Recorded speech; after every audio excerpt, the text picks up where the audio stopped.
So just an update video today really, just to let you know what's happened since we had our failed TB test. The 3 out of this pen that were called reactors have gone. We've had some feedback on those.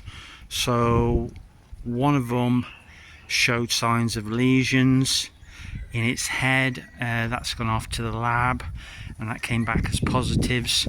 The 2 inconclusive reactors that were in this group but were also counted as reactors because of the other reactor, they didn't show any signs of having TB.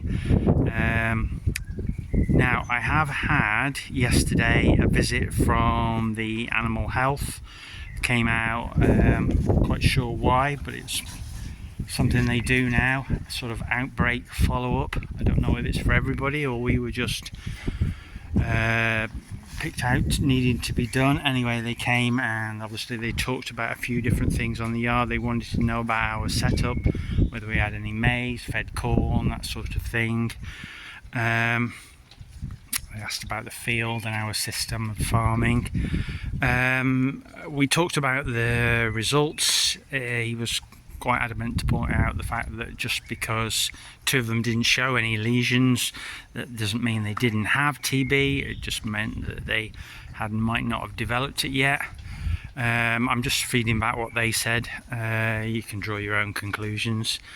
Yeah, I tried to ask them a few different questions. There was things that I was really interested in about the spreading of TB, because obviously in this area there has been a badger cull, and in fact you don't see much evidence of badgers around now, but he suspected that the most likely cause of our outbreak is to do with the wildlife, and in that case it's badgers. We don't have much evidence of deer here, which can also spread TB, I'm told, rather than any other way, but it's not the only possible way. It could have been spread from cattle that we already had that passed it on to these, and those cattle have then gone on to the slaughterhouse, although they are all checked when they go for slaughter for evidence of TB, and we've not had any evidence come back before. But again, he says not all cattle develop lesions and show evidence of it. So yeah, that's the situation at the moment. So we're in lockdown. The earliest possible date for the next test we could have was the 30th of April, so I've already gone and booked the TB test that day, because obviously if we can get out of this situation quicker rather, then that's what I want to do. So we've got 30th of April and then back for the checking of them beginning of May, and then it'll be another 60 days after that. So best case scenario is about the middle of July. The other question that I wanted to ask the guy yesterday, but I couldn't get an answer, but he has promised to get back to me, is the fact that, you know, we've got all older cattle left on the farm now. We haven't got any younger cattle. All these cattle will be up to 30 months before the end of the year. I think the youngest is about November, so probably by October time there won't be any cattle on the farm anyway, if I didn't buy any more in and we didn't get out of the TB lockdown. I call it lockdown because I can't think of a better word to describe it, to be honest.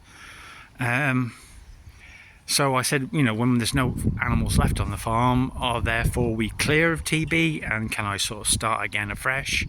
He wasn't really sure how long I would have to wait, etc. After that, it might be a case of just disinfecting all the buildings, although they will be out in the field, the ones that are going, and probably the ones that I buy, if it's in the autumn, will come in the shed. But anyway, so he thought as long as we'd filled out the forms we'd be a start again. So that's the situation with that, and then I suppose it's a bit of keep calm and carry on really, to an extent at least. We're going to have about half as many cattle on the farm this year. So one thing that I would like to do, and I'll just show you why. So what I very much would like to do is get the cattle out in the field, at least some of them. There's a lot of grass on our fields because the cattle came in early.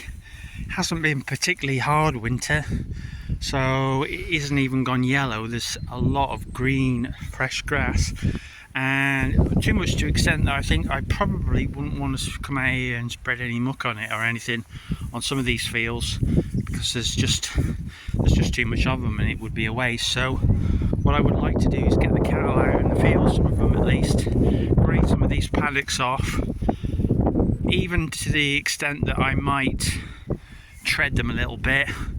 It's not that I need to worry about that the same, as long as they recover, don't let them get too bad. Then I can spread muck on them, harrow and roll them, etc. later in the spring. Yeah, so not all the fields are like this. Some of the one field that I kept stuck out on later on hasn't got so much on. The other fields have, some of them I've mucked already, and then the last video that you saw me manuring was the field where the stock were. There's not so much on that, but there's this field which is divided into 4 paddocks. There's a lot of grass on here. The one opposite the other side of the driveway has quite a lot of grass in. So there's plenty of grass to go out.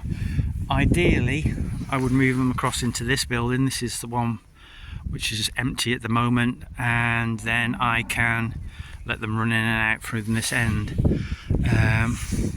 So that's what I want to do. It's just a case of it just getting a little bit drier, or at least having the forecast that says it's going to stay a bit drier, because every time I look at the forecast it says it's going to be low pressure this week, there's wet weather coming. It's not terrible, you know, and I'm like oohing and ahhing a bit all the time whether I should be able to turn them out. I just like it a fraction drier, I think, but anyway, I might just bite the bullet and turn them out. Not short of silage, got plenty of silage bales left.